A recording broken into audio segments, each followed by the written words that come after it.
Hello, Dr. Weiner. I just want to know if the pound of cure diet and plant-based diet can cure lipedema and lymphedema. It'd be really wonderful if you did a video on that.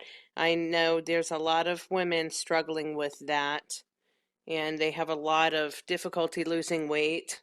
So it's something that I've been curious about. Thank you so much. And I also want to thank you so much for all the time and knowledge that you provide to us. Thank you. All right, so can the Pound of Cure program or another plant-based diet, and for the record, Pound of Cure program is not a strictly plant-based diet. We actually do allow a few servings of meat every day, but that's a side note. So how does this work in terms of treating lipedema and lymphedema? First of all, these are two very different things. Without question, the more common thing that we see is lymphedema, which is because of obesity or a history of blood clots caused by obesity. You develop swelling in your lower extremities, and that's going to be excess water weight in your lower extremities as the lymph in your body doesn't make its way back to your heart and back into your circulatory system, and basically your legs kind of become almost permanently swollen.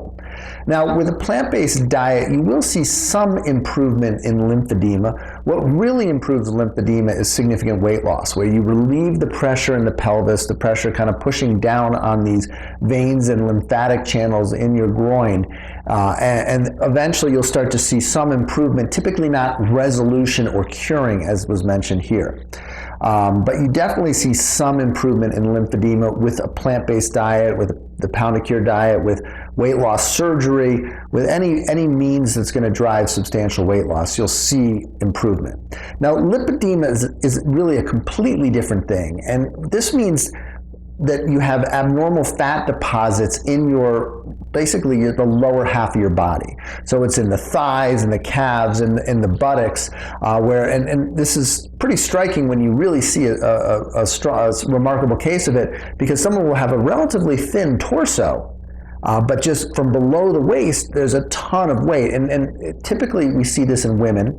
And it can be extremely difficult to treat, even with bariatric surgery, because the weight is fairly resistant to most weight loss efforts. We see some improvement with weight loss surgery or a plant-based diet, but really without, the fat deposits are so stubborn and so difficult to be able to burn off that we often don't see it improve as much as people would think.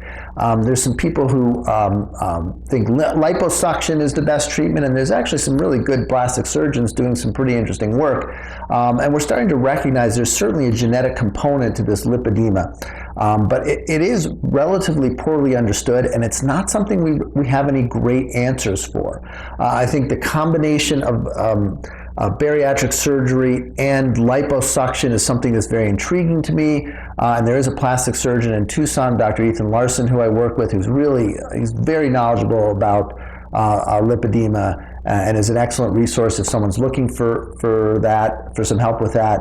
And he and I have kind of talked about what we can do jointly to help out some patients. So, unfortunately, we don't have any great answers about lipedema. But there's certainly, we're working on it. There's some good work being done. There's some lipedema foundations, and I think this disease is finally being acknowledged as the real condition that it is.